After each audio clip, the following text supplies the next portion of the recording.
Hello अस्सलाम वालेकुम friend. बहुत टाइम बाद एक वीडियो बनाने का मौका मिला।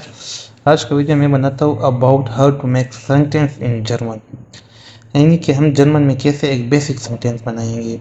इसको समझने से पहले हमें यह समझना चाहिए कि सब्जेक्ट वर्ब ऑब्जेक्ट में क्या फ़र्क है, क्योंकि इस चीज़ को अगर समझ जाए तो जर्मन में सेंटेंस बनाना बहुत ही आसान होता है। सब्जेक्ट कहते हैं द डूअर ऑफ एक्शन, यानी किसी जुमले में काम करने वाला। सपोज अगर हम कहते हैं ही प्लेज क्रिकेट, अब इसमें ही है यह सब्जेक्ट है, यानी कि ही वो काम कर रहा है। वर्ब क्या होता है, उस एक्शन के बारे में बात करते हैं। जैसे सपोज हम कहते हैं प्लेज, ये हमारे पास वर्ब है यानी काम करना। Cricket object the receiver of action, जिस चीज़ पर या जिस चीज़ के लिए हम काम कर रहे होते हैं वो होता है ऑब्जेक्ट।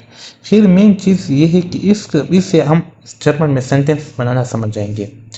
इस चीज़ में इस सेंटेंस में अगर फ़र्क देखो तो इसमें बेसिक फ़र्क ये है कि मैंने ही के साथ एस का इस्तेमाल किया है, आई के साथ मैंने कोई एस का इस्तेमाल नहीं किया। ये इंग्लिश सिंपल प्रेजेंट सेंटेंस का बेसिक है। ही शी इट के साथ हम एस लिखते हैं एक्सेट्रा एक्सेट्रा। कहने का मकसद ये है, अब इसका कोई लॉजिक नहीं बनता, ना कोई लॉजिक है कि क्यों इसके साथ हमने ले लिखा। अगर हम कहते ही प्ले क्रिकेट, मैंने ऐसा क्यों नहीं लिखा। पर इंग्लिश में ये कहते हैं कि नहीं ही है तो ही के साथ हम यहाँ पर एक्स का इजाफा करेंगे। अगर सपोज आई एस का इजाफा करेंगे एक्सेट्रा। जर्मन में यही है। जर्मन में जो बेसिक प्रोनाउन है, पर्सनल प्रोनाउन हमारे पास आता है सब। होप यहाँ तक अब आप लोग समझ गए। यहाँ पर जो मैंने बात की ये इंग्लिश का बेसिक था। ये मैंने क्यों बताया, अगर इस चीज़ को समझेंगे तो आपके लिए भी जर्मन के लॉजिक, जर्मन के कंसेप्ट को समझना आसान होगा।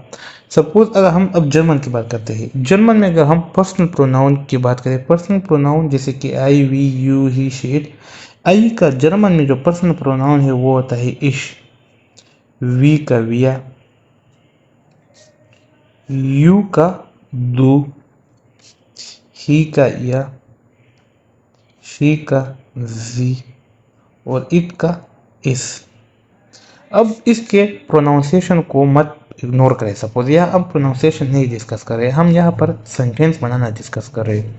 ये हमारे पास बेसिक पर्सनल प्रोनाउन है जो कि इंग्लिश में जैसे कि आई के बजाय हम इश का इस्तेमाल करते हैं। जैसे अगर सपोज मैं एक सेंटेंस बोलता हूँ कि मैं कहता हूँ कि आई एम बॉय सपोज, तो इसका इंग्लिश जर्मन में ये होगा कि आई के बजाय मैं इश का इस्तेमाल करूँगा, इश जो जर्मन का सपोज आता है।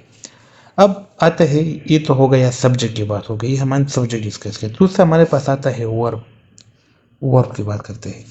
याद रहे कि जर्मन में वर्ब हमेशा फुल इन्फिनेटिव होता है, जैसे कि इंग्लिश में होता है two plus verb. Two plus verb होता है ना, जैसे कि मैं कहता हूँ टू प्ले, टू राइट, इसे हम इंग्लिश में इन्फिनेटिव कहते हैं, इन्फिनेटिव वर्ब।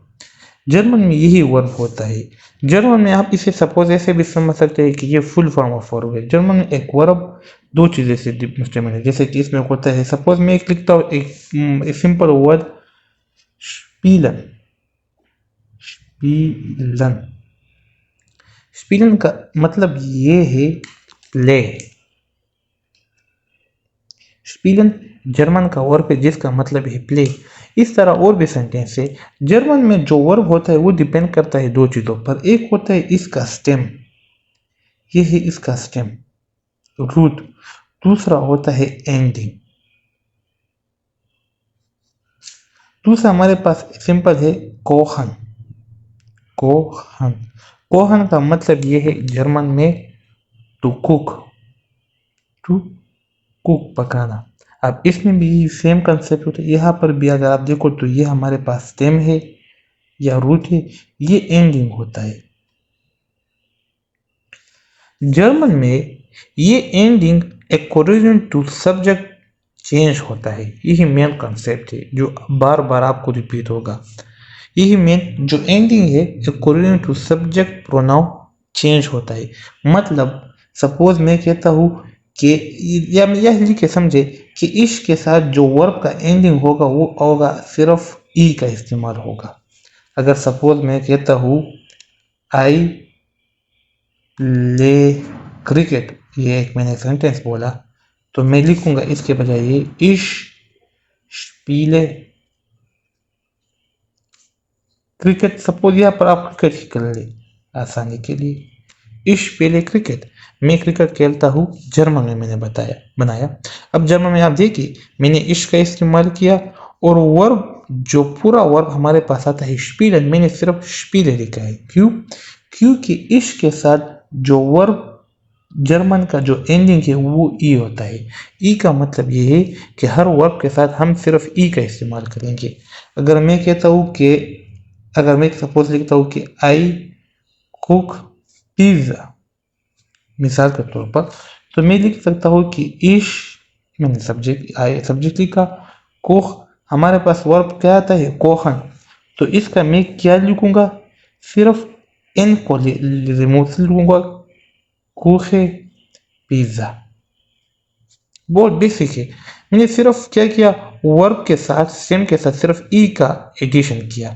इस तरह और भी वर्ब है जहां पर हम सिर्फ ई का एडिशन करते हैं, तो ये सिर्फ हमारे पास आई की बात हो रही है, इश की बात हो रही है, और यही रूल फॉलो होता है। जिस तरह मैंने इंग्लिश में ही के साथ एस का इस्तेमाल किया, आई के साथ कुछ नहीं लिखा, इसी तरह का कंसेप्ट जर्मन में भी है, जो कि हर इंडिविजुअल पर्सनल प्रोनाउन के साथ मुख्तलिफ है, और यही बेसिक बार बार रिपीट होता है।